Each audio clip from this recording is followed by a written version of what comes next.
রাস্তার মোড়ে মোড়ে টানাবি। একটা যুবক যদি টানাইতে পারো, সেজদায় যাইয়া তোর জন্য কলিজা মিলে ভোর রাত্রে দোয়া করবো।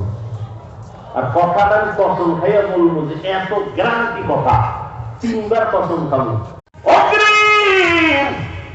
এক মাসে বেতন যে চাইলেন আমাকে জবাব দেন, আগামী 1 মাস আপনি বাঁচবেন তার গ্যারান্টি আসেনি।